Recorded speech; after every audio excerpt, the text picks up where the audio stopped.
বন্ধুগণ, আমি সাধক মোস্তাক মনির, বাংলাদেশ। আমি আজকে আপনাদের সম্মুখে অশ্বরোগ সম্পর্কে কিছু তথ্য উপাত্ত উপস্থাপন করব। ভিডিওটি অত্যন্ত গুরুত্বপূর্ণ বিধায় আপনারা প্রথম থেকে শেষ পর্যন্ত দেখবেন এবং শুনবেন। আসলে অশ্বরোগ অত্যন্ত জটিল এবং কঠিন একটি রোগ, এবং এই রোগটি বিভিন্ন কারণে হয়ে থাকে। তবে এই রোগটি কি এ সম্পর্কে আমি প্রথমে আপনাদের সামনে কিছু তথ্য দিচ্ছি। আর তা হলো যে এই রোগটি পায়খানার দ্বারে বুট কলাইয়ের দানার মতো অথবা তার চেয়ে একটু বড় হয়ে উঠে, একটু গ্যাস, অথবা এটাকে অশ্বরোগ বলা হয়, গুটি রোগ বলা হয় বা অশ্বগুটি বলা হয়।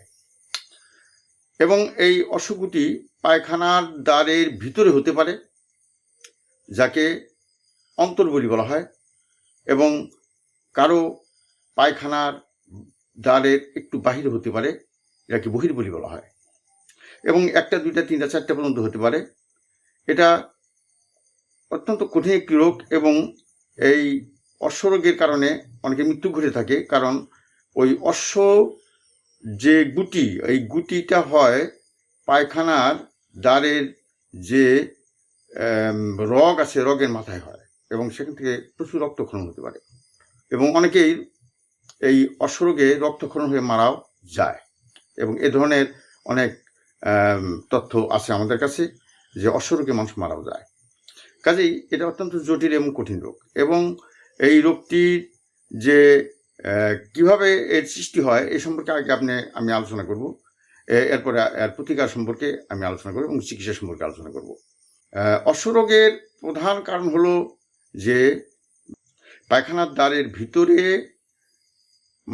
গুঁড়ো কৃমি হতে পারে, এবং এই গুঁড়ো কৃমি একটি আলাদা জাতের কৃমি, যা পায়খানার দ্বারেই উৎপন্ন হয়, এবং পায়খানার দ্বারের ভিতরে যে ভাঁজগুলো আছে সেখানে তারা ডিম পারে, এবং শত শত গুঁড়ো কৃমি জন্ম হয়।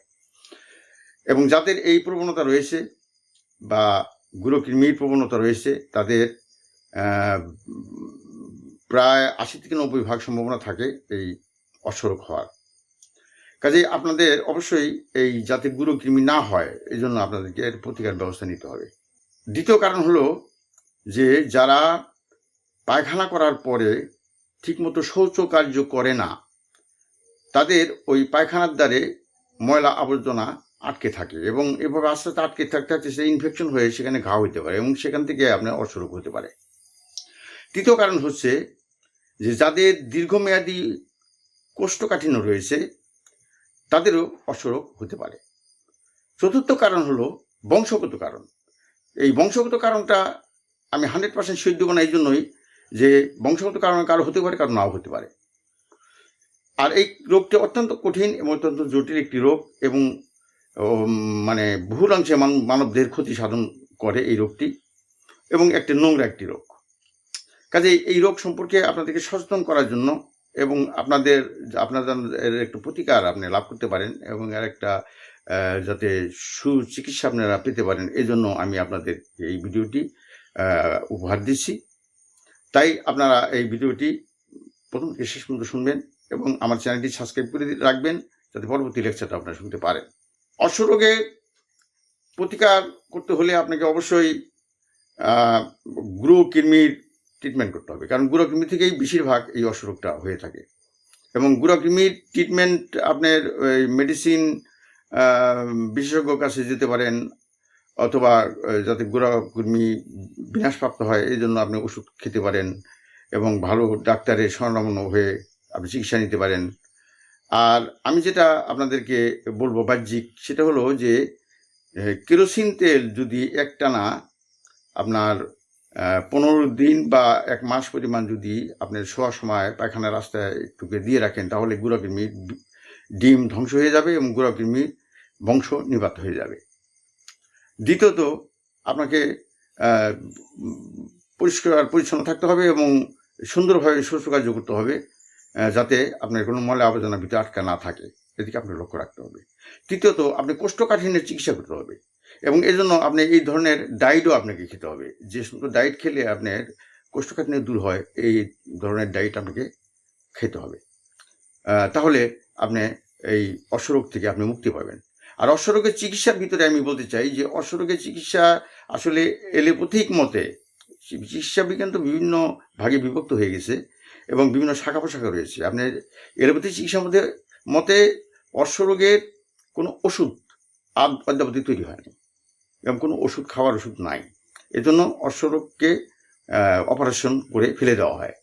কিন্তু এখানে একটা ভয় আছে, সেটা হলো যে আপনার অশ্বরোগের গুটিকে অপারেশন করে ফেলে দেওয়ার পরে সেখানে আবার কুশি দিতে পারে, আবার হতে পারে। এজন্য আর অন্যান্য যে চিকিৎসা শাস্ত্র আছে, যেমন হোমিওপ্যাথিক চিকিৎসা শাস্ত্র আছে, তারপরে বায়োকেমিক চিকিৎসা শাস্ত্র আছে, তারপরে মনে করেন যে আয়ুর্বেদিক চিকিৎসা শাস্ত্র আছে, এই সমস্ত ইউনানি চিকিৎসা শাস্ত্র আছে। এই সমস্ত চিকিৎসা শাস্ত্রে মোটামুটি তারা চিকিৎসা দেয়, তবে এটা দীর্ঘমেয়াদী চিকিৎসা করতে হয়। তাহলে আস্তে আস্তে আস্তে আস্তে হয়তো গুটি ছোট হয়ে এটা নিঃশেষ হয়ে যেতে পারে। তো কাজেই আমি আপনাদের বলবো যে আপনারা এই অশ্বরোগ যাতে না হয় এজন্য আপনারা ব্যবস্থা নেবেন, এবং এই অশ্বরোগের কারণ সম্পর্কে আমি আপনাদেরকে বললাম, এই সমস্ত ব্যাপারে আপনারা সচেতন হবেন।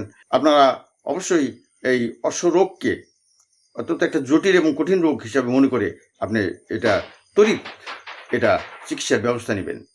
তাহলে আমি আশা করি যে আপনারা এই দুরারোগ্য ব্যাধি থেকে আপনারা অচির মুক্তি লাভ করবেন। আর শেষ পর্যন্ত আমি আপনাদেরকে বলতে চাই যে আমার আইডি থেকে নাম্বার নিয়ে আমার সাথে যদি আপনারা যোগাযোগ করেন, তাহলেও আমি আপনাদেরকে যথাযথ পরামর্শ আমি দিতে পারবো বলে আমি আশা করি। সুতরাং ভিডিওটি থেকে যদি আপনারা যাই কিছু তথ্যপত্র যদি পেয়ে থাকেন, যদি ভালো লেগে থাকে, তাহলে লাইক কমেন্ট করে আমাকে জানাবেন। আপনার অসংখ্য ধন্যবাদ।